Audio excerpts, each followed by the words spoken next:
Quarta, 14 de agosto. Verso para memorizar. Então, convocando a multidão e juntamente os seus discípulos, Jesus lhes disse: Se alguém quer vir após mim, negue a si mesmo.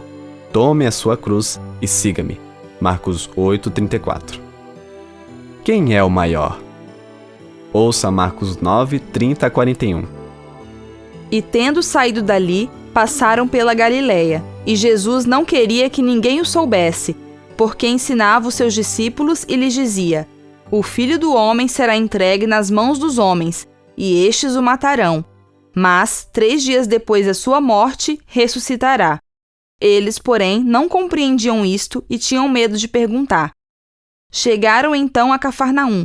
Estando em casa, Jesus perguntou aos discípulos: Sobre o que vocês estavam discutindo no caminho? Mas eles se calaram, porque no caminho tinham discutido entre si sobre quem era o maior. E Jesus, assentando-se, chamou os 12 e lhes disse: Se alguém quer ser o primeiro, será o último e servo de todos. Trazendo uma criança, colocou-a no meio deles, e tomando-a nos braços, disse-lhes: Quem receber uma criança, tal como esta, em meu nome, recebe a mim. E quem receber a mim, não é a mim que recebe, mas aquele que me enviou.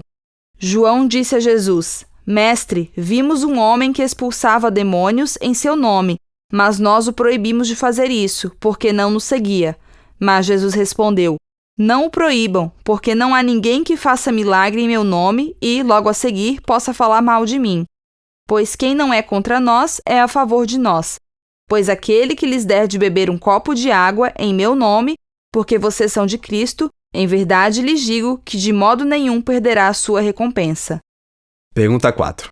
O que há de diferente na segunda predição de Jesus sobre sua morte e ressurreição?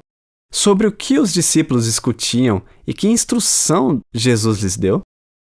Na primeira predição, Jesus se referiu àqueles que iriam rejeitá-lo e matá-lo. Na segunda predição, ele mencionou o fato de que seria traído.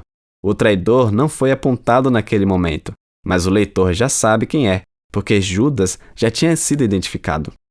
Novamente, Jesus disse que seria morto e ressuscitaria após 3 dias. Mas os discípulos pareciam ainda menos interessados nos detalhes dessa predição do que na primeira. Notícias indesejáveis não geram discussão. Em Marcos 8:27, Jesus estava ao norte do Mar da Galileia, perto de Cesareia de Filipe. Em Marcos 9:30, ele estava passando pela Galileia.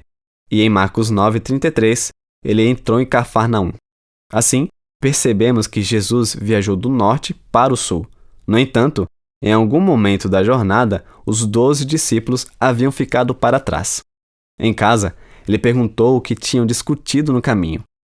Ninguém disse nada, um sinal claro do desconforto que tiveram com a pergunta. Quase como crianças surpreendidas fazendo algo errado. A conversa deles foi sobre quem era o maior. Mesmo que a maioria das pessoas não admitam, a questão de quem é o maior é algo em que todos pensam. Mas no reino de Deus, essa ideia é virada de cabeça para baixo. Jesus respondeu ao problema em 2 etapas. Primeiro, declarou que para alguém ser o primeiro, maior, precisa se tornar servo. Segundo, ilustrou o que queria dizer por meio de uma ação. Jesus tomou a criança e a colocou no meio do grupo. A criança deve ter se sentido intimidada, mas Jesus a tomou nos braços, deixando-a tranquila. Cristo ensinou que se recebermos a criança, o receberemos. E se o recebermos, receberemos o Pai. Assim, a criança está relacionada ao próprio Deus.